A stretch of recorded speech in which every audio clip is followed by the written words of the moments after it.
يا ciidanka amniga ilaalinayay ayaa waxa weeye dhaawacmay waxa weeye ciidankaas hore u wareystay waxaan dad yaray ahaayeen dad soo shaqo tagay ahaayeen dad aan waxba garabsan bay ahaayeen dad masaakiin ay ahaayeen baayi dambi qutil dambigeeba lagu dhaawacaya qof muslim oo shahaadanaya oo la ilaaha illa allah muhammad rasuulullah meeshu doona ha soo shaqo tago wasaarad ha noqdo askari ha noqdo shacab maxaa lagu leynaya maxaa lagu dilaya runtii mid aynu ogaano waxa weeye dadka qaraxa fulinaya runtii يعني ما ميل قرا ويبديه لما أنتوا حوي عادوا بينوي قف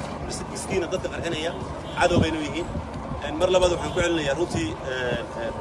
وقفوا هذه وقفوا هذا درين كي كان يقول لنا يا حقيقة حوي قرحني وحوي آديات بيقولوا وحنا السري مركي وقرح وداعي مهوتيل كبديه سو كداعي أكتاد وكداعي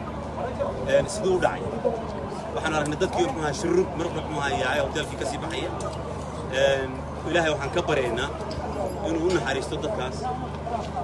dadkaas dhintay waxa weeye ayaan ku tilmaamaynaa qaasatan dadka aan waxba garabsan ee la qarxiyay iyaga ayaan ku tilmaamaynaa shuhada waxaan ka bareynaa ilaahay wuxuu ahaa inuu u naxariisto dadkoodiina inuu samir wuxuu ahaa ka siiyo intaas ku soo gabagabeynaya assalaamu calaykum يلا قاعد كده ما يقولها بوجه يعني